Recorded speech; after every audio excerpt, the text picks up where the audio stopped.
Okay, we should be live, Your Worship. Ready. Thank you very much, Jen Kane Percy. Always great to have you join us at this meeting, Jen.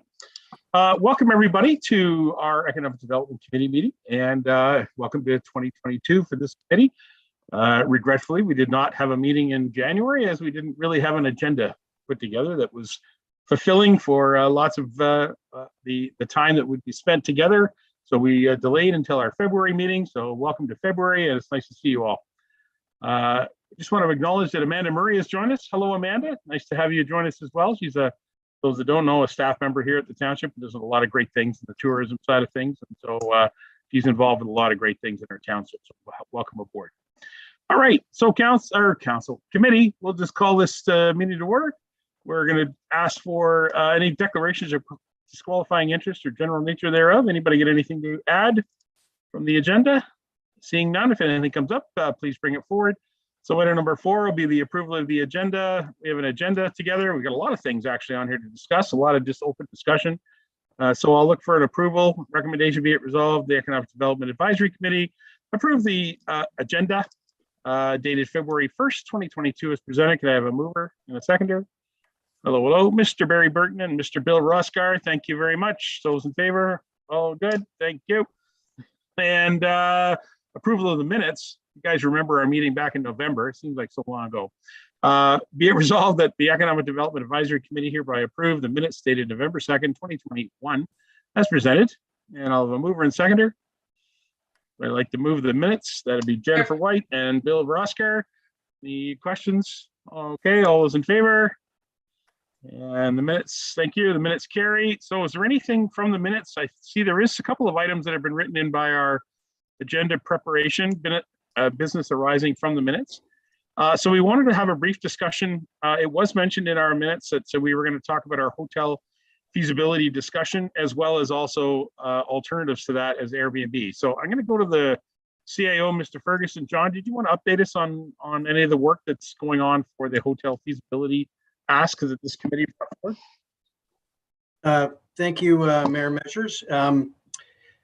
We looked at maybe what the criteria would be in order to have this assessed, and I shared it with Mayor Measures. We looked at it, and then we got thinking about the actual opportunity for this group to plan on what you want to do as an Economic Development Advisory Committee, and also to understand some of the roles that I think we all have, and some that may overlap in some areas.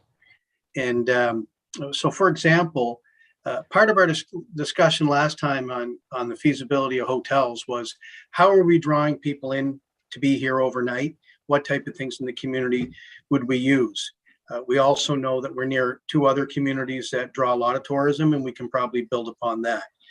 But ultimately, if we were looking at trying to attract a hotel, we would have to show a little bit more about our event attraction opportunities in the Clearview Township area. And we do a lot in recreation right now as it relates to probably more on a local economic development perspective with our festivals and our different day activities that we may have that draw people here for in the community to go out and participate, likely spend money, be healthy, etc. To extend that further, when we advertise beyond our borders, we're trying to draw people into our communities for the day and hopefully for a couple of nights where they can stay and spend money and experience all the things that are offered in this community. So we need to really take a look at how we're really separating those functions, because in recreation, we have a tourism stream, and it's very closely tied to economic development initiatives. So anytime you create participation and opportunity in the community, it has an economic spinoff.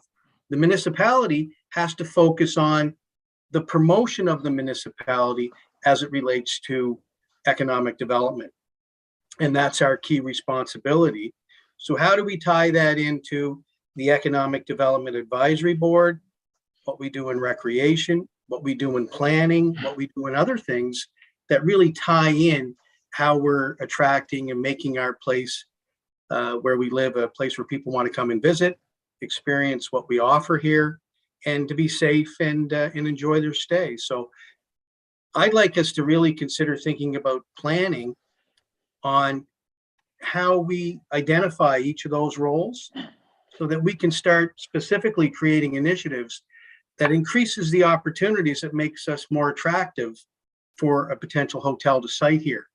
I'm not sure if we have all the ingredients right now to attract a hotel. We may, but I think this process will help us through that. And if we spend, say, $5,000 on a consultant that tells us what we need to line up, we'll be able to give that consultant some input to get an idea of what our chances be. And then we could maybe seek an expression of interest to say that, look, we're having all these events going on in our community. We plan on having these going on in the future. What are the opportunities to maybe set up a hotel in our community? And I was thinking we should probably do the planning first. It gives us a chance to get to know each other, to get to know what is of interest to the board members, but also give an idea what are the standard practices of the municipality and how we can leverage those pieces together to get what we're looking for. And that's really, in a nutshell, what we were thinking about. So I still want to bring it back to our opportunity to plan. We discussed this at the same time, and I think it would be important. I don't think this platform's the best for planning. I think we need to be together, and we need to really take a look at a few services that we offer, some services that we want to offer, and figure out how it fits in to what the municipality can provide to move economic development initiatives and action forward within the community. Okay, thanks, John. That does sum up very well the brief meeting that you and I had for about 45 minutes in my office some weeks ago now. And I'm glad that you brought it up because there is a lot of things that we do right in the township when it comes to, attracting people to come here. For certain, Amanda will tell you all about our amazing small hall festival when we're in normal operations and how we do emphasize and leverage tourism as part of that. But it is really a grassroots event, but it does have a strong tourism component, which I guess is the kind of information you would need when you're putting together a hotel proposal as to why we need a hotel facility. Anybody got any comments on what John's recommending? I have a question. Sure, go ahead.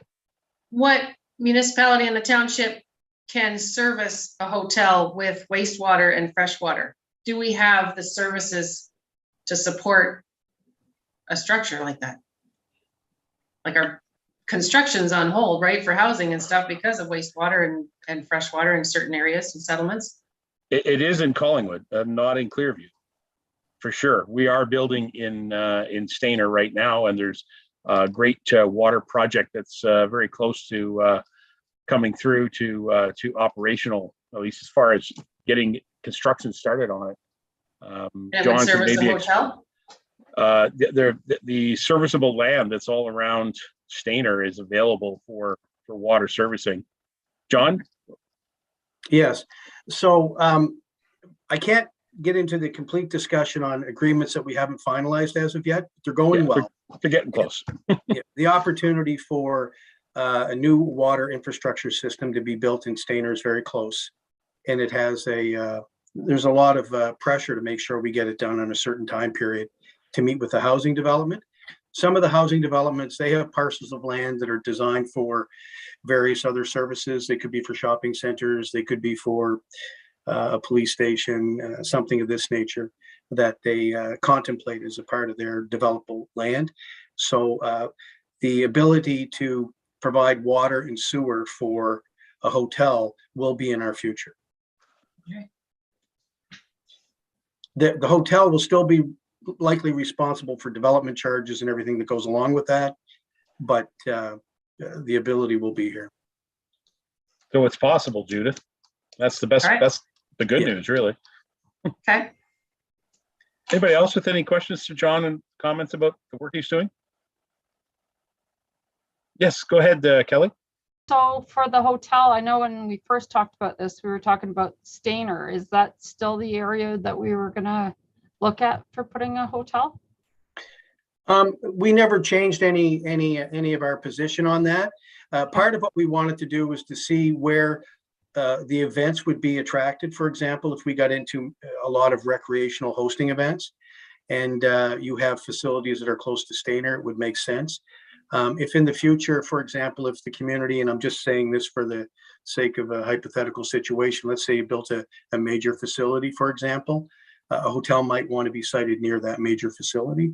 They typically like to be near them if they're especially into the sport culture and recreation tourism. Right. I know in Stainer, just because Wasaga doesn't have any great accommodations, you would probably get some overflow just for people that would rather have a nicer place to stay and they're still close to get to the beach, right? So I think you would gain something from having a nice hotel in Stainer. But on the other hand, Creemore also gets a lot of tourism. So a nice boutique one in Creemore area might be a good idea as well, right? So I see a lot of tourism in Creemore.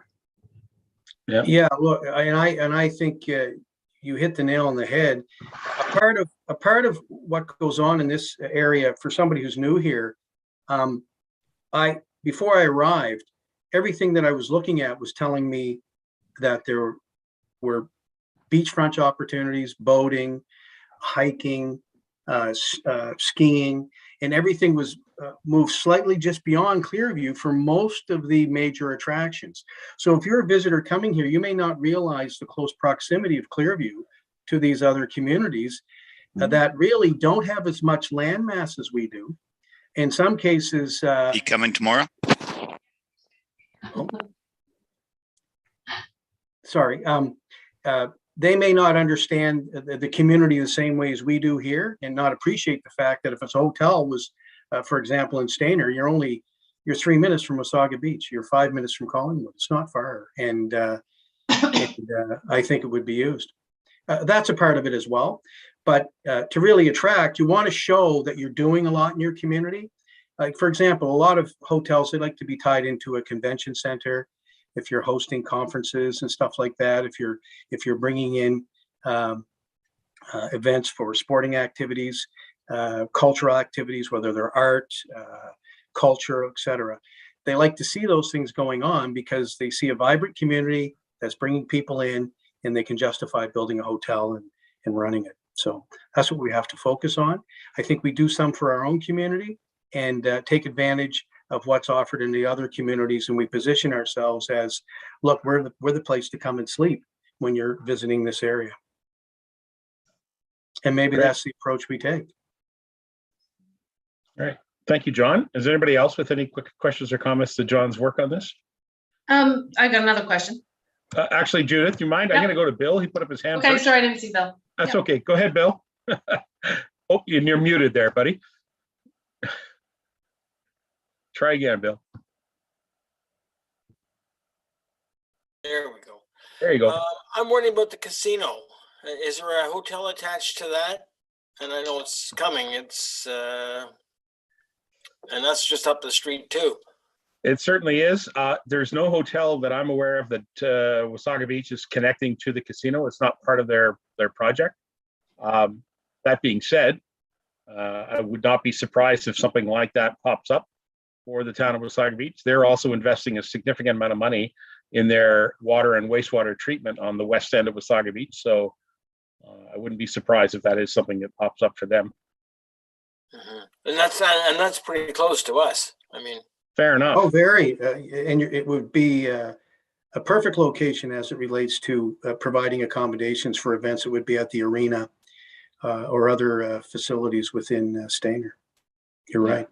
It's very close. It may even probably might have to be on Clearview and maybe Wasaga Beach property, depending on how much land they're using in that area. Well, we'll get connected for sure. Judith, go ahead. So if we move into this project, it'd be like a 5 to 7 year before we saw a hotel built. Is that fair to say? I would be Well, amazed planning. if it was 5 years, but Yeah. So what do we Jennifer, do? if Jennifer's nodding your head, is that right, Jen? Approximately that amount of time? Absolutely, and potentially longer. So I think I'm hearing what Judith is saying is that we maybe want to plan for that, and that is a noble project. And I agree absolutely with John that that is something that we should tackle long term. Short term, are there opportunities to tackle the Airbnb opportunity in the region so that we can potentially add tourism overnight with a little bit more low-hanging fruit? Fair enough. Exactly. well, that's a good question as well. And the Airbnb is a little bit more complicated. Excuse me. Mainly, and this is not just, this would be for a lot of communities in certain circumstances. Depending on how they're set up, there's not a lot of regulation around them, and typically they're not within the zoning capability of a municipality. So I think here they're non-compliant if they were to occur. So it would require a public hearing involving people where the B&B would be going in the community. So this would involve neighbors. And a lot of times neighbors don't want Airbnbs next door because of some of the things that have happened in certain circumstances. I'm not saying all Airbnbs function like that, but in speaking with Mara Burton about this, she said that in some instances, the residential properties get bought up by corporations and they run them as Airbnbs. And there's not a lot of care with respect to how that relationship may interact with another person. So traditional B&Bs could be permitted, and they seem to run quite well. But the Airbnbs, they've not had a great reputation in all circumstances. I know Blue Mountain, they spent upwards of a significant amount of money getting their bylaw enforcement ready to tackle it, and it created problems. A lot of times, the people that may have been causing the issue of a disturbance or something of that nature, and the bylaw had to respond, they'd be gone before bylaw had anything that they could really do about it. And then somebody new would be in the Airbnb the following couple of nights. Doesn't happen all the time, but those are the problems that have surfaced in some communities, and it's made it difficult for the people that aren't having the Airbnbs. The neighbors have found that it's not been, in some cases, the most respectable circumstance that they've gone through. So if we go in that direction, we really need to take a close look at it to really make sure, because once you approve it, you never know where they're going to pop up, and that's the difficulty with them. I think they were successful in some areas, and if you had a large property, it might be easier to get one approved. But there's a lot of work behind it to get it set up to be approved in a non-compliant circumstance, because it involves the public, and you have to go through that whole process. And it doesn't necessarily mean you'll get approval. You may get approval, but the costs of going through that public hearing process have to be borne by the individual that wants the Airbnb. And it's a risk, because there's no guarantee. It might be received well in one community and it might work, and it might not be received well in another community.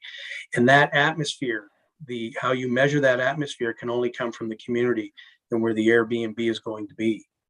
And so that's the complication of it, if that makes any sense. I don't want to run down for all. I'm sure some run well and they're not a problem. Right. Many don't. All right. I know Jen and Judith are in here. Go ahead, Jen, again, and then we'll come back to Judith. Sure. Appreciate what you're saying, John. But there are opportunities for local or municipal regulations on Airbnbs, correct, that we could investigate? I think so. It's not so much the regulations of being able to enforce them. That's the problem with the bylaw enforcement. But yes, I think there could be regulations put in place. But often with regulations, it's the ability to enforce, and that's been the problem. Blue Mountain, I think, has some experience there with this particular issue. I might reach out, see if I can get some information from them to see what they've done, because they spent a lot of money, and I don't know if it's working. So it's something that we could maybe find out what they've done, see if there's a way that they've been able to make it work better and regulate it better. Yeah, I would never say no, but it would be a complicated process. And I want the Economic Development Committee to know that's the process that we would have to go through if we proceeded in that direction. Okay. Back to you, Judith. I think we covered it. I understand the zoning issue. I know what a zoning problem is and the cost involved. But if we want to attract people, we have to look. I think our clientele coming to our events would be more the person looking for the quaint inn or the B&B or the Airbnb. I'm thinking that is a market that, especially the people coming through Creemore, they're not looking for a Super 8 hotel. They're looking for some kind of experience as opposed to your standard motel hotel. So is there a quick fix to increase our accommodations under a 5-year plan that we can look at? I think that's where I was headed, whether it's Airbnb, is there different zonings? I think B&Bs have a limit on how many beds they can have. Is there like an inn qualification in between there, that zoning that we could promote? I don't know. I think there's more than just the big picture of a big hotel. I concur, and I think that's part of what John was saying early in his presentation here, is that it's about finding the actual purpose and what we're really trying to target to come to our community. You know, just having as you said, a Super 8 pop-up would be wonderful. It'd be great for the transient type who need to use it. It'd be great for, you know, perhaps minor sport tournaments, whether they be baseball or hockey tournaments, those type of things. It'd be great, but it may not necessarily meet the need of what the community is trying to promote, as in some of these great tourist type events that come to our community. So certainly the B&B market, I know, Bill, you're involved in B&B, so you know something about that. The B&B market is still very vibrant across our community. We actually have a great partnership with some, what is it, Amanda, about 25 or 30 across the township we have that are already existing today. Some of them are much more active than others, but there is a B&B market for sure.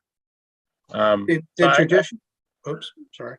Yeah, that's right. I mean, it is sort of a traditional style B&B operation where owner operator or / manager runs the facility, not as in the Airbnb model that has actually proven to be a little problematic for those areas that need enforcement because the facility becomes a party house, frankly, instead of an actual accommodation house. Anyway, well, I think we're still kind of open on this. Barry, did you have something you wanted to add, Barry Burton? It's already been said. Okay. Jointly, you guys have all said basically what I was going to say. Because right now, Airbnbs are not permitted, and we would have to have, like John said, we would have to have public meetings and change our planning regulations, and that becomes a bit of a process because we start changing planning, then we got to change our official plan and then get approval from. So, but certainly, I think the B&B, the bed and breakfast, is something we should be promoting. I will tell you that I know that's already happened in Clearview with some of the houses in Stainer, the new houses that come up. A couple of them were bought strictly for the purpose of an Airbnb. They have no intention on living there. They have no intention on being there. Just bought up so they can rent it out for people to have parties. And it was our bylaw people had to get on top of it because we had complaints about it from the very beginning, and the mayor will concur with that. We had those problems. So, but I think B&B, I think the intimacy of a B&B, and that's what I think we need to promote. And the idea of a small, quaint inn, which could be, and there's that place that you and I visited, your worship. Remember, within NEC territory. But it's still part of Clearview, and they have it is like a little inn, isn't it? There is something up. It is, and it's kind of a neat little experience that they have up there. They call themselves a B&B with an event center. Is what they are. Yeah. See, and one of the other problems that happen, from a planning perspective, and I'm not trying to boohoo anything. I'm just telling you the problems we run into. Is we've had people who come up and buy farms, and then they're going to turn it into an event center on agricultural land. Not permitted. It's just simply not permitted on agricultural land unless you get a zoning amendment. You have to go and apply to get a zoning amendment, and the public has to, participate, and all that becomes a bit of a process. But, we've had that problem where the neighbors are complaining, hey, they're running an event center out there on agricultural land, and people anywhere. So, but strongly support, B&Bs, and how do we get more people involved in B&Bs? And I know we have some great ones. We have rail cars, we have all kinds of B&Bs around, and we need more. But I still think a quaint little inn would be the thing to, that would be great, especially for Creemore, Stainer. I would love to see, like you say, a Super 8 hotel or something with a small meeting room in it, something like that, which would service, the sports groups, who are coming to Wasaga Beach and Collingwood in our own area. I mean, we certainly have baseball tournaments here. We certainly have hockey tournaments here, and it would be a place to stay. But Okay. I think we want to push the tourism part. I think B&B is probably the way to go, or quaint inn, something like that. All right. Thanks, Barry. I think we've kind of banged this around well enough. I would suggest, John, I hope that you can communicate with this committee kind of what the next step's going to be. We do need to have some type of study and a program prepared so that we can, entertain a hotel investor who wants to invest in our community. It's not something that's sort of on the radar, and I'm really glad this committee brought it up, put it on the radar. So somewhere along the line, I'm hoping that through our planning tools and our planning department, we can work those details in, which Judith brought it up, and that has to do with the water and sewer. We have to make sure that that also fits within the capabilities of our two, urban centers that have sewer and water services available. So anyway, John, what's our next step on that, if you don't mind me asking? I'm still of the mind to recommend that we do our planning first. Okay. To see exactly what we're going to have. Then we've got something to work with within a study to offer up. Let's say we put a package out to hotels Sure. to see if they're interested in our community. I think we should do the planning first to see what we have on our calendar, the events that we plan on having, see what it means to them, and what we can do too. And so if you take Creemore, for example, there's various things around that community where people can go on trails, they can go see lavender, they can bird watch, they can Sure. do interpretation. So all these things can be packaged into day adventures for people. And if you have something like that, people working together, so you have a committee such as this that says, look, we're trying to bring people together to off packages to bring people here. That's of interest to hotels. They'll want to see that. And so we could, advertise specifically or target advertise to Toronto or to other big municipalities or outside the area, or even to the United States, to draw them to this particular area and get them to stay here a few days and spend money and participate. And that's how that economy gets created. So I'd like to see us plan first as the next step and see where the gaps are, because then we can know who to approach in our community to say, look, would you be interested in doing this? Would you be interested in doing that? We're trying to put something together. And you really have to work it and see if we can establish a place where people feel that they've got something to do for a couple of days that they're going to enjoy. Sounds good. All those points. Barry, go ahead. Yeah, great idea, everything. But can we set a goal date to have that completed by, instead of just going, we need to do this, we need this. Let's get a goal date set down. Thank you. I was hoping that John and or even Amanda, who might know something about this topic as well, might be able to come up with an idea on a planning session that we might be able to put together that could incorporate some of those two pieces. John, Amanda, have you got any thoughts, guys, on when you might want to do this?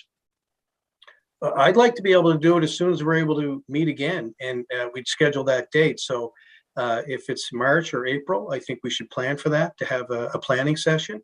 We could maybe have it in the community room at the Arena Library format. Sure. And just to give you an idea of what my thoughts are, and I don't like to do something unless the Economic Development Advisory Committee is wanting to do it, but we would basically get our ideas down, and then we start taking a look at, okay, where are certain things functioning now in the municipality and who's responsible for it, or who could be responsible for it. And then we piece those pieces together. And then you start developing a plan for your community, targeting a hotel, but based on all the events that you're going to have and who's responsible. What can recreation do? What can tourism do? What can economic development do? What can planning do? What can snow plowing do? For example, if you need to get a parking lot cleared for an event, all these things, help with the economy. And so bringing everybody in to say, what can we do if we're going to do something? And if you show that you have that, I guess, sophistication of a community to draw these things in, it's going to be seen by potential hotel developers, that this is a community that's moving forward. And that's what you want to project. So from a committee point of view, then, can I suggest that this be kept as unfinished business until such time as we can do that? That's a comfortable position at this point. If you don't mind, I like to keep bringing it up at every meeting until we can get to the point where we can actually meet together. Could we, your worship, could we set a tentative date? Sure. Let's say in March, towards the middle of the end of March. Let's set a tentative date. And, if we can't meet because of COVID still or regulations, but let's set a tentative date. March 25. Okay. What Just day setting is and that? pulling a date on the top of my head. I have no idea. Is that a Wednesday? Whatever the closest one. Friday. Okay. Oh, No, that would not Friday. make it How about a 23rd then. Wednesday? The 23rd. March the 23rd. Let's go for that. That's not March break, is it? No. No, it's week after. I just picked that number. Okay. I mean, I wasn't even looking at the no, calendar. that's fine. That's great. But all I'm saying is, let's pick a tentative date. Yeah. And if the committee's comfortable with that, that'll give John something to work towards. I'm sure he'll want to draw upon, like I said, the input from the planning department, input from the tourism staff, on these comments that might be supportive of that, and even public works. So maybe it'll give you something to target towards. And let's all hope that we can see our world change to the point where we can all sit together and at least see each other across the room. Yes, there you go. All right. Yeah, okay. Well, March 23rd is a good target date. And right. It'll be a good initial planning session. We'll get some ideas down, see where the gaps are, come up with initiatives that move that forward. All right. That's a tentative at this point. And Jen Kane Percy, if you can keep that note, and we'll keep polling the members to make sure that works out for us. Okay. All right, committee, I'd like to move on if there's no objection. Okay, so actually item number 7 is our financial report. We keep putting this on our agenda just to keep the mind open that we have some financial resources made available to us from the Township of Clearview's tax base. And so we do have some funding available if there's any projects that come up, or we do have some spending ability. So I wanted to just make sure that everybody knew that. I don't know if John or Jen Kane Percy were able to put anything together from our treasury. I know they're busy working on the actual budget right now and getting that all. I didn't have a chance to talk to Kelly today, Your Worship, but I will say that it's the budget is full. We have a new year and we've not drawn on it. So financially, we're fully funded from a budget perspective. Perfect. Okay. So that's just, like I said, I just keep that on the agenda so we keep this in mind. All right, let's move on to our new business category. We got a few items on here I want to discuss. First thing, the Clearview Spring Rec Guide and Distribution Area question was brought up, and I'm really glad Amanda Murray's here. Hey, Amanda, how's that Spring Rec Guide coming along? There, Mayor Measures, and hello, all the committee members. Good to see some friendly faces. Thank you. I had actually sent a note to CAO Ferguson just to highlight some opportunities for Edac to be included in the recreation guide. So typically our activity guide comes out twice a year for those who are new to the community or aren't aware of that. And we produce in partnership with the Creemore Echo. I was about to say Creemore Springs. I think I almost need one. With the Creemore Echo. And so we mail 7,500 copies to our residents. So it's through direct mail organized between my department and the Creemore Echo.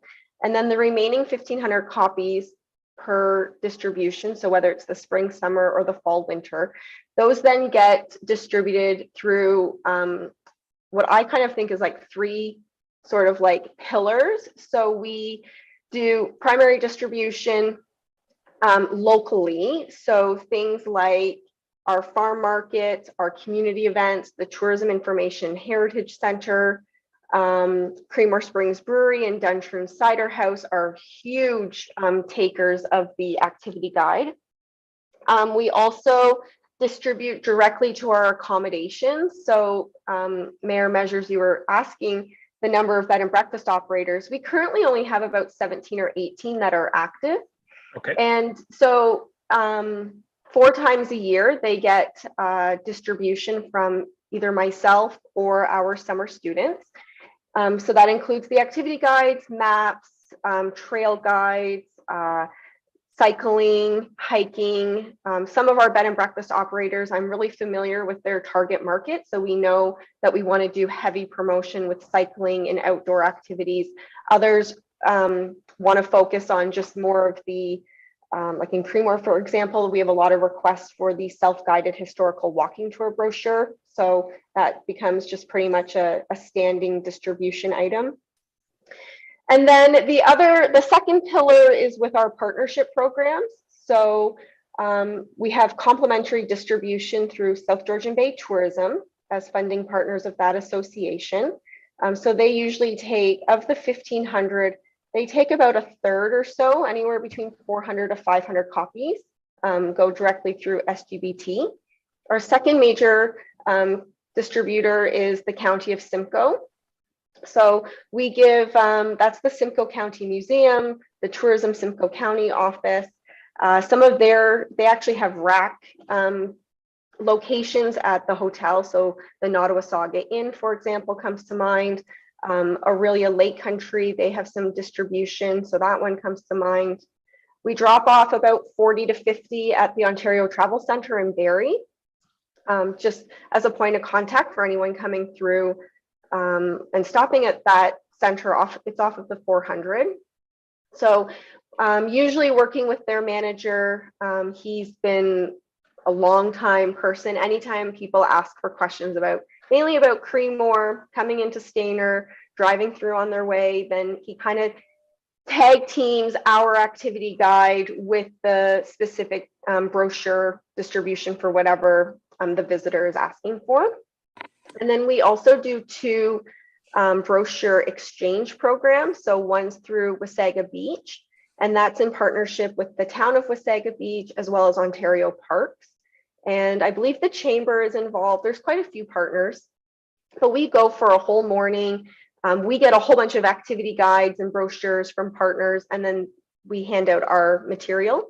And then the other big one that we invest a lot of time in is with Grey County Tourism. So we actually set up like an activation location. We show up with our tent. We have like fun games.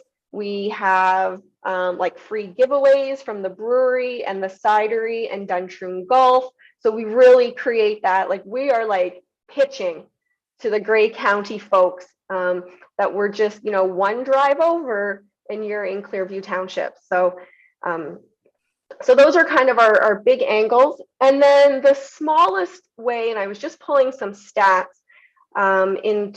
obviously in 2020, we didn't do a distribution, and last year we didn't do any at all in 2021. But in 2019, I just did 4 direct mail outs. So people emailed tourism@clearview.ca to request information, and we create a little package. We have a nice welcome letter. It depends on the season, if it's spring, summer, or fall, winter. And then we have a file folder that has our activity guide, trail maps, maybe the snowmobile map in the winter, cycling and golf in the summer, the eco park trail. So it's a nice little welcome package. Not a high volume, but we really try to make it tailored experience for people who inquire.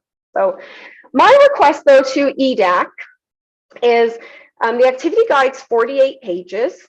And it's roughly 60% editorial content and township information, and 40% is paid for by advertising. With that split, we also get ad space. So traditional 1/8, quarter page, and half page size ads that the Echo provides to us. We pay for a full page, full color backside. That's how they make some of the money off of Clearview. And of course, we pay for our distribution, so the direct mail outs. So there is space because there have been some programs that have changed or that aren't going to be happening in 2021. So there is a quarter page space available. And I thought it would be just fitting to include Edac perhaps some of your vision, maybe your goals or objectives, how people, businesses or people in our community can get in touch. Drew Hale, who's our marketing communications coordinator, she would prepare the guide. It would be approved by CAO Ferguson and myself, and we would be able to get that within the activity guide should you want to it. So that's kind of a high level overview. I'm happy to answer any questions or listen to your feedback. Excellent.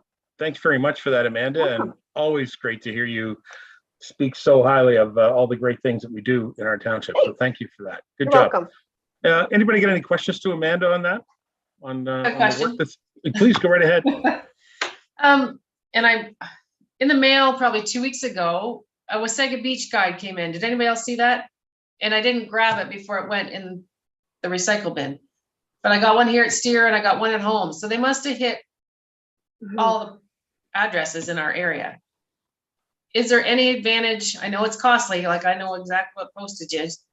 Is there an advantage to hit a mailing outside of our boundaries to draw those Wasaga Beach people or whoever in through that directory? Good question. And you're right, it is expensive. Amanda, what's your thought on that? It's very expensive.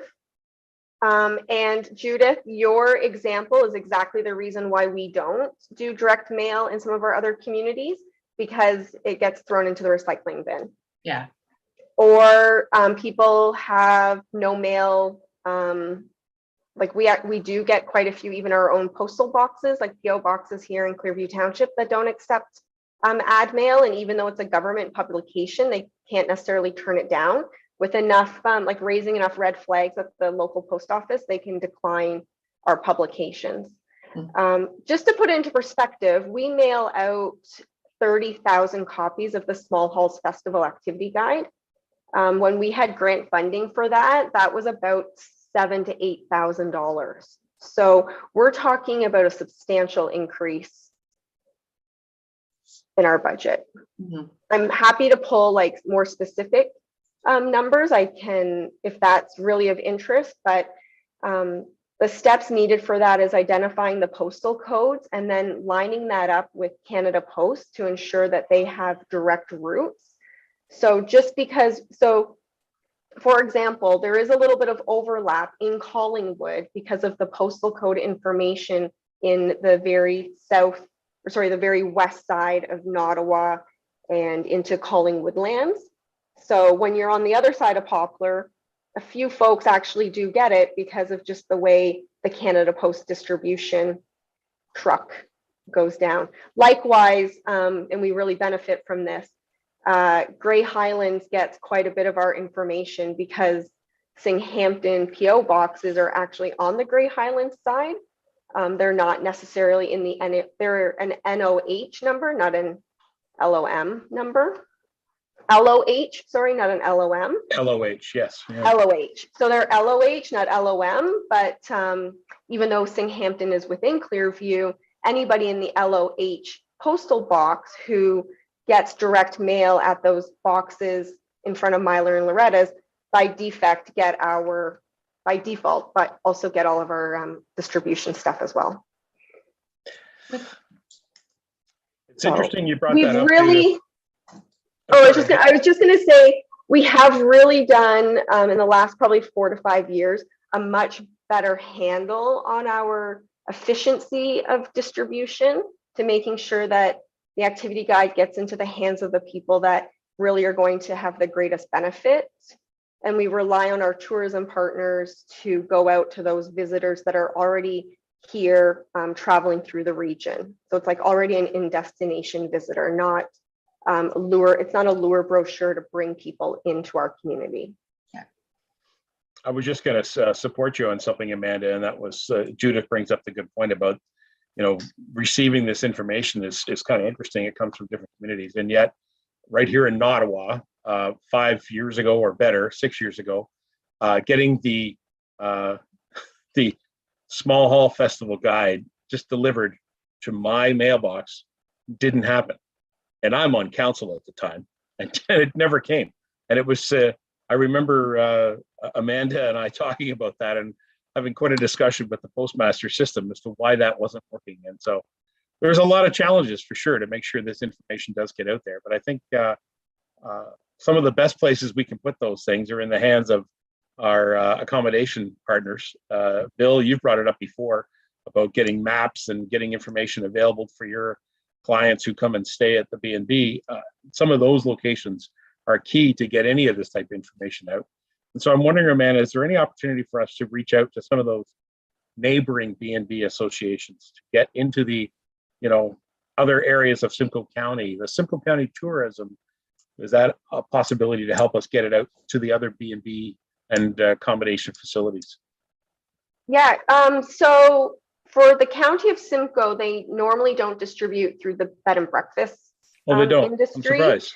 Typically, they rely on us as local municipalities to be that point of contact, and that's why we do a reciprocal distribution. And on their behalf, I hand out the trail maps, the paddling, the golf, Simcoe golf publications, Cycle Simcoe, things like that. But they do hand out the activity guide, or it's available anyways, at those larger locations. Like I said, the Nottawasaga Inn is a good example. Some of the hotels up in the Orillia Lake Country area, that would be another kind of example. I have established some good relationships. So Georgian Bay Hotel in Collingwood, they just out of goodwill take our activity guide. Craighurst Bed and Breakfast is another example. So there are a few that it's about relationship building at that level more than just mailing out something. I should also add too that starting 3 years ago, we were able to put our activity guide in its full format on our website. Now that we have discovered clearview.ca as a much more user-friendly guide, people can download it. Drew and I work on a communication plan. So when it comes out, there's a teaser, look for it in your mailbox, then it comes out, and then we have the link, and we drive people back to that link and back to the website as much as possible. So. Okay. Anybody else with any other questions to Amanda on this amazing guide and the work she's been doing? John? I just had and it can be to anybody here in this meeting, I guess. Geocaching used to be a format where you could send advertisement to people's phones, and obviously you can't go directly to phones anymore, but there are platforms that do. Once you click on certain things, you open yourself up to certain advertisements, and therefore you can actually target an area with a cell phone advertisement. I don't know what the cost is, but I see a lot of car dealerships do it, and I've seen other advertisements come up on the phone about, it could be from Collingwood, could be from Wasaga Beach, it could be from Blue Mountain, and they're popping up in I think it's a geocaching format, but I'm really not sure of the technology that's being used. But it'd be interesting to track that down to see what it costs to target a certain area at a certain time, and it's very specific. And a lot of people are using their phones now. They're Googling, if they're looking, where can I go skiing? Where can I go skateboarding? Where can I go?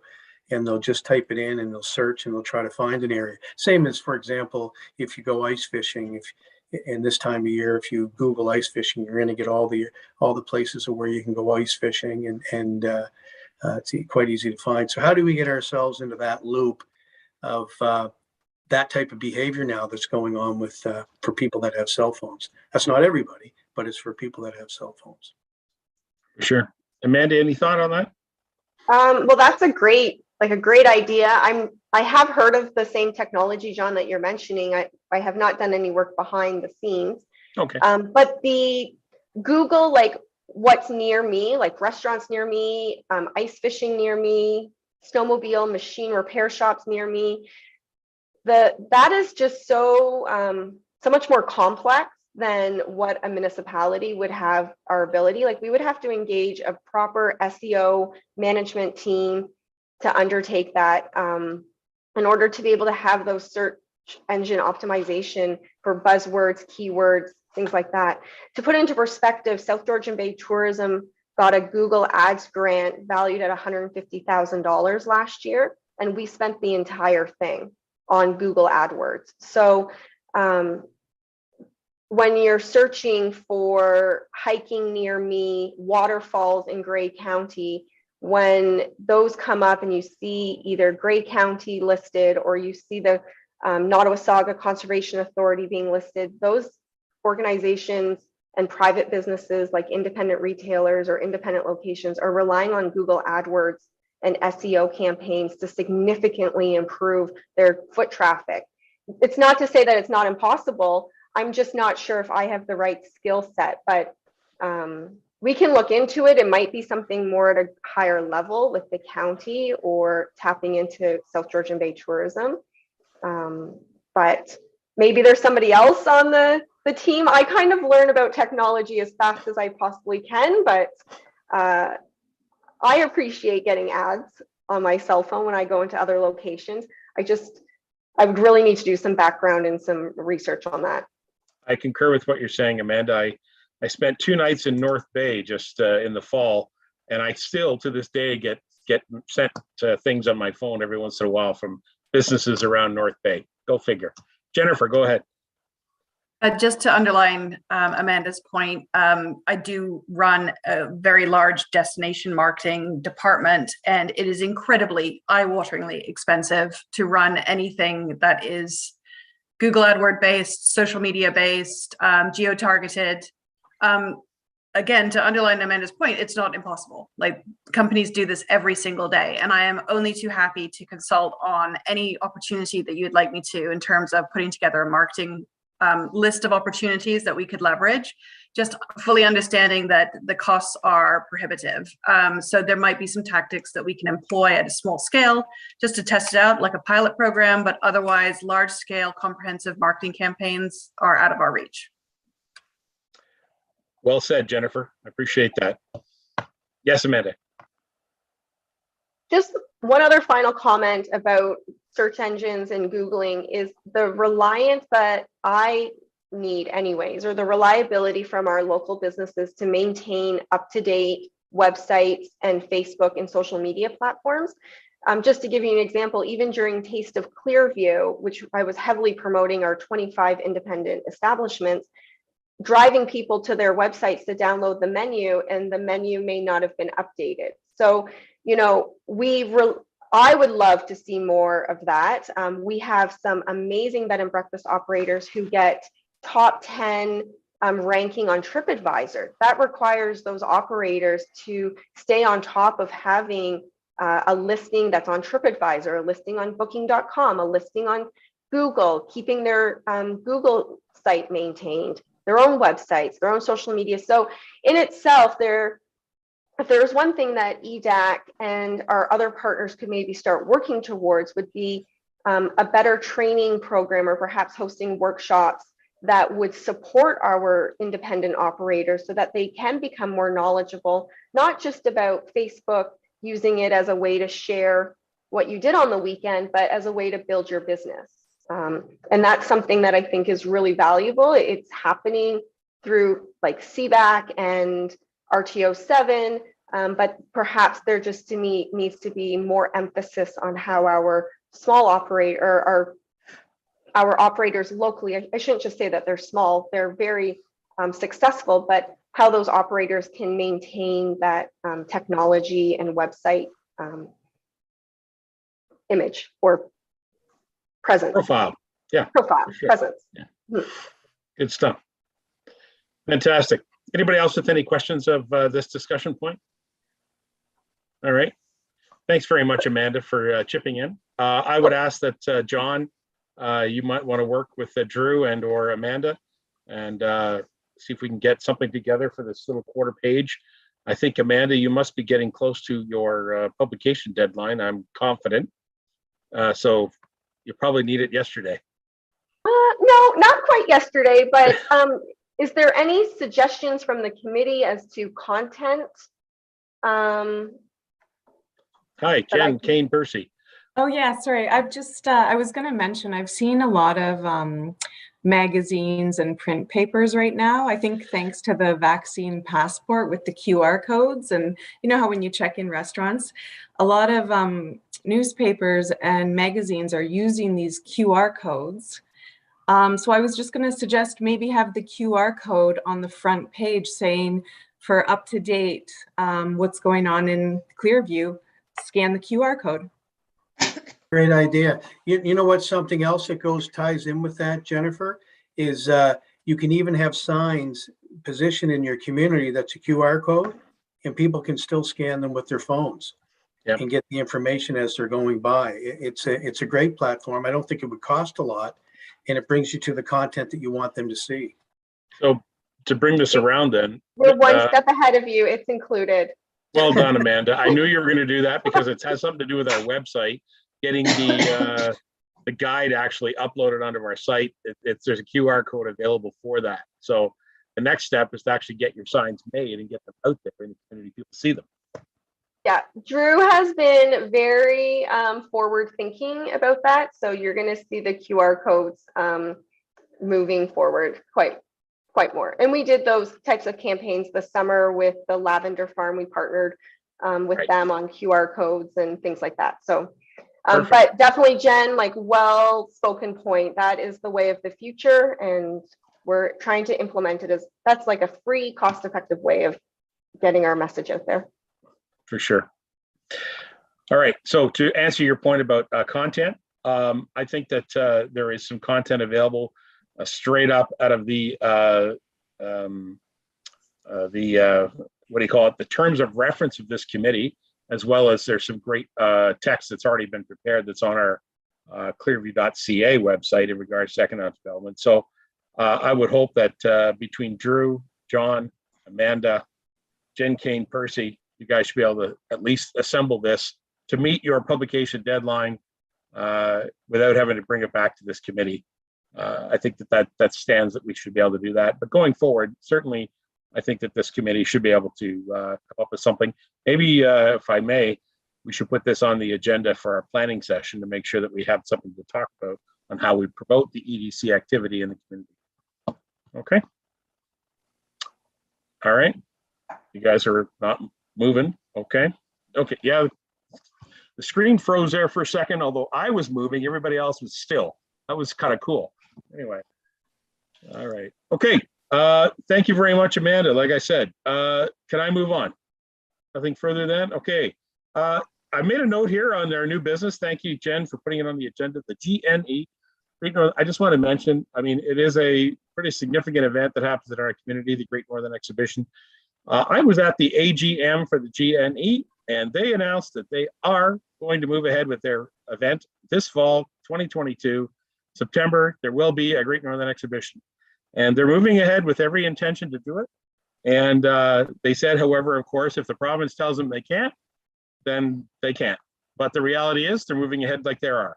So I think that's a positive step for the community, a positive step for that organization, positive step for agriculture across this whole region. So I didn't want to make sure everybody knew that that was happening, and we'll be very supportive of them, of course, as we always are. So Joint Municipal Physician Recruitment and Retention Committee, just for the information of members of the committee, we did have a deputation at our council meeting of recent where the chairperson of that committee, along with a member of the committee, joined us to basically present what's called the white paper. If you're interested in seeing it, it's actually attached to the agenda of a council meeting. I can make sure it's distributed to you. But the upshot of the white paper was that physician recruitment is a significant task that needs to be done to bring attention to the province of Ontario that we have a growing number of people in our community that do not have a family doctor. So family doctors are all about the overall health of the community, but I wanted it to be brought to the EDC's committee's attention because if we don't have physicians, we are not going to be able to keep people healthy. We're not going to be able to, service people in the ways that they need when they move to our community, such as we need housing and we need roads and we need jobs and we need schools, we need doctors. So it's one of those elements that makes our community healthy, and it does reflect on EDC. So I just wanted you guys to be aware of that. The good news there was that it was presented to the Mayor CIO's committee, which meets quarterly to discuss. There is going to be a bit of a working group to try to work with the Collingwood General Marine Hospital Board to sort of address this. The super good news was, as a result of the white paper being written, was that the Province of Ontario Ministry of Health did finally recognize that Collingwood is an underserviced area for physicians. Previously, it had always been listed as being, has had lots of physicians, no problem. But the reality is, so many people from our community, from Sauga Beach, from Town of Blue Mountains, from Grey Highlands, their family doctor is in Collingwood. And so it tips the scale on the actual numbers of residents per physician. And it doesn't show it as actually there being a need, and yet there is a need. And so we were able to convince the province that we definitely have a need for more physicians. That being said, they're going to move ahead and allow a new family health team to be established in Collingwood, which would be the first time in 45 years that there's been one. So there's going to be a new family health team, and there's going to be some new doctors hopefully coming to the region. So that's a good positive thing. So any questions? If you want to see the white paper, it's kind of detailed, but there is some interesting information to see. It's available. Jen can make it available to you if you want it sent to you. I'm going to move on then to, there's an item we put in here about the business capacity, and it's all about COVID-19 and the Ontario Business Cost Rebate Program. The program is out there. I just want to put this on here as information. If you know of any business that needs to apply for this information is available. I was told just the other day by a business that this is really frustrating. You actually have to go through all the steps to do this application, although it can help them down the road. It's just that it's just like anything else that the provincial government seems to take forever to get something done. So this is on here for information. If anybody has any questions, I don't know if your businesses have had any impact from this. Nobody has any impact on applying to the province for any support. Okay. All right, and then the other item on the agenda, we put this on here with the intention to hear from our deputy mayor, Barry. You sit on the Economic Development Committee at the county, and the county talked about a workforce caucus and some opportunities that are available through the county initiative. So I want to give a minute to Barry to say something about the County Economic Development Committee. Barry? Well, yes, I do sit on the Economic Development Committee, and yes, there's been lots of stuff going on. This particular item, though, the Western Ontario Workforce Caucus, I was trying to dig up some more information on it, and I was doing that today, and I had problems with my computer, but I ended up calling our wonderful Jen Kane Percy, was able to dig up some information. So she said she would be happy to give us a quick overview of that, and then I'll talk about It Starts in the business event calendar. So go ahead, Jen. Okay. Jen Kane Percy. Okay, yeah, so it was about the workforce development is creating a tool for regional prosperity. So it's basically supports economic development, helping employers find and retrain qualified workers, attracting investors planning to relocate or start a new business, assisting individuals to identify career opportunities, complete the required training, and working with different educational institutions. It really just, like Barry said, there was really not much on it. It was just a brief update, and there was a draft strategy that's going to be presented to the committee. I believe it was February 11th for approval. So if we see any more emails about that, we can share that with everyone as well. Thanks. Thanks, Jen. Yeah, that's what I was going to say. It's something that's I haven't seen in front of our committee yet, so it's on the upcoming agenda, and that's why I was unable to find it. So, and exploring exporting is another thing that the staff at the Economic Development Committee are working on for manufacturers who want to export, export product or get into exporting product. The It Starts is a program that was started by the county. I'm not so sure how related it is to economic development, but it's certainly a program, and it starts with us. or it starts with me, and it's all about reducing prejudice and racism throughout the county and throughout the workplace and things like that. I know that I have signed one many times. It starts with me, and then we usually put some good words behind it. I believe his worship has done one a few times as well, and you'll see us there holding our card and with some good words to it and stuff like that. So that's what that is. The thing that I did want to talk about, which is the business event calendar, and I'm opening up other agendas while I'm talking to you, so I can talk to you about this. There's the county puts on programs, they're virtual programs that you can register for, or business people can register for. So this Thursday is the Accelerate Learning Series Standout in their inbox. In other words, if you're a business and you're trying to send out information to get people to, it's how to stand out and how to be known and seen, so that you don't just get clicked off, that somebody actually opens up your email to read that. Then there's 2 coming up, which is something we should get out. We should get the information out to the public, and it's starting your own business basics, and then starting your own business basics, and there's part 2. So on the 8th, there's starting your own business basics. On the 15th, it's starting your own business basics. And on the 16th, it's part 2 of business plan basics. So it's all geared to entrepreneurs and people who want to start, or who are just starting a new business, or who want to start a new business. So it's something that's available through registration. They can click on to the Economic Development Committee on the website for the county, and then that's how you register to be part of one of those. So they're pretty interesting. Good information for people wanting to start businesses, and a lot of people are thinking on doing that. So the only question I would ask is, how can we, as at Clearview, get that out to some of our Clearview residences? It's about it. Thank you, Barry. I would propose that perhaps a conversation with Drew, our communications person, through John, could help you promote something through the website or through our social media circles at this time. And maybe you could talk to the other amazing Jen, and that's Jen Dene over at the County of Simcoe, whether she could push that through with any local promotions that they do as well. So it might be something that they could do, Barry. Yeah, for sure. I mean, they put this out, and it's open to anybody in Simcoe County. So sure, yeah.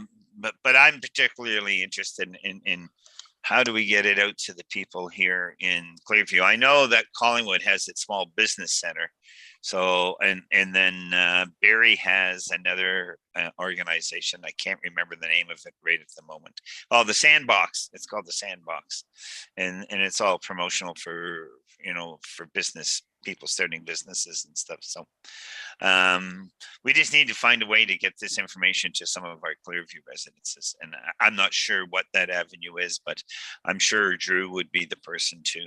Between John and Drew, I'm sure they could come up with a plan to get that information out to them, because it is valuable information. And through COVID, a lot of people have decided they don't want to travel to the city anymore. They don't want to travel to Barrie, and they want to decide to open their own business. So great opportunities.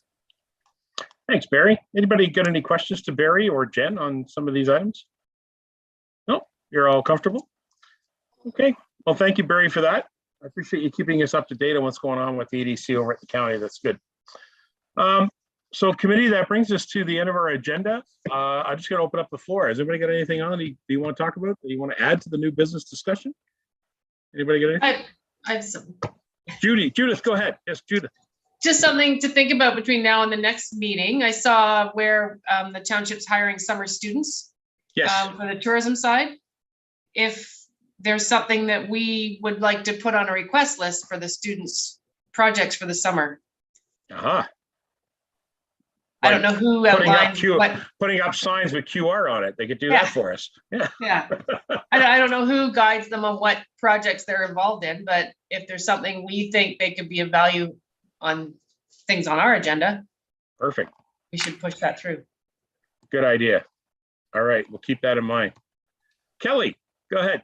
I've had two business people ask me about signage for downtown Stayner being historic downtown, that there's no signs on 26 or Airport Road coming into town to let people know that there is a nice little town that they should stop on when they're coming up Airport Road.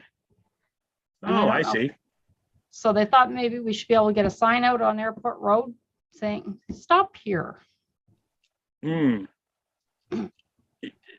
seems to me there's a sign on Airport Road, just can't think of the name of the street, but it's just south of the Foodland. And if you were driving north, it says Business District, and it's got an sort of an arrow that goes like that. I think they were looking for something a little bit more substantial, saying visit historic downtown Stayner. Yeah, I would say, yeah. Okay. We have one coming into Creemore. It says visit historic downtown Creemore. Right. You got to make it sound touristy rather than just. Yeah. Exactly. So they were asking if we could maybe do something a little more to draw people off Airport Road. We are the gateway to the bay, but let's get them into Stayner shopping, right? Okay. If you're thinking of a slogan or something like that, like the gateway or something, if you're thinking of a slogan, maybe as the Chamber of Commerce, you should come up with that and then present it, and then we could have that talk. But in the meantime, perhaps myself and Mr. Ferguson, John, we can just investigate whether or not we have some space through our public works guys to put up any downtown business signs, or turn here for lots of fun kind of signs. We should look at that. I have to say, a few years back, this is definitely before COVID, there was a little bit of controversy in regards to the directional signs that are in the downtown core of Stayner. Many of them are out of date. Many of them are signs that point to businesses that don't even exist anymore. So there was a bit of a discussion about that, and it kind of came to a halt. I'm not sure why. Maybe that's something that we could revisit and certainly have some of those, the signs that are like that big that have, an arrow saying "Come to my business here" or whatever, and yet those businesses don't even exist. So maybe, John, we need to have a little look at that and get some of those either cleaned up or replaced or removed. Thank you, Kelly, for bringing that up. Anything else, Kelly? No, that's good. Good luck with the chamber this year. That'll be fun. Can I promote we're having our first annual International Women's Day. Oh, good. And it was supposed to be live. Unfortunately, we've had to take it online. It's going to be March 6th, and we've already started promoting it out. And we're looking for nominations for amazing business women from Clearview. And it's at the Clearview Chamber website. Go on and nominate a great businesswoman. Well, I can see 3 on our screen right now, and then there's this amazing executive assistant. So I'm not sure. So anyway, putting it out there, go out and spread the word, please. Good for you. Good for you. I just made a note of that. March 6th. Good for you. All right. Anybody else with anything they want to add for tonight's wrap up? Nope. Bill, everything good? How's the Kinsman Club? I haven't heard from you guys. Well, the duck race is going ahead. We have a golf tournament that's going to go ahead, and sausage and cider is going to go ahead. Oh, good. So that's in the fall, though, is it? Sausage and cider will be July. I think. Oh, July. Good. Yeah, July 15th or 16th, I think it is. Fantastic. Down at Centennial Park. Yep. Beautiful. Great. Yeah. Be nice to use the gazebo for the new gazebo for an event. I mean, it's been up for now for a couple of years and haven't had an event. Well, there hasn't been anything we haven't been able to. I know, that's the point, isn't it? Yeah. But no, we're looking forward to that. And like I say, the duck race is a tradition. We've missed 2 already. Yeah. So. All right. Well, we'll keep that in mind. Thank you for that. All right.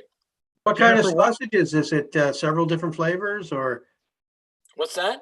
What kind of sausages do you serve? Several We're, different. we're looking for various people that have sausages that are different. We want to get maybe 5 or 6 varieties that are different.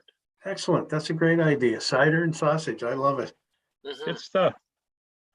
Good stuff. Jen White, you got anything you want to add? You're all good? All right. Nice to see you. Well, thanks, guys. We'll call for an adjournment then, or actually our next meeting, you guys already have that, I think, March the 1st. So we'll try to aim for that date, and we'll call for the adjournment, get resolved. The Clearview Economic Development Advisory Committee is adjourning at 5:50 p.m. A mover and seconder. That'd be Kelly and Judith, and all in favor, and thanks very much. Have a good night, folks. All right. Always good to see Yeah. you guys. See you later. See you later. Good night.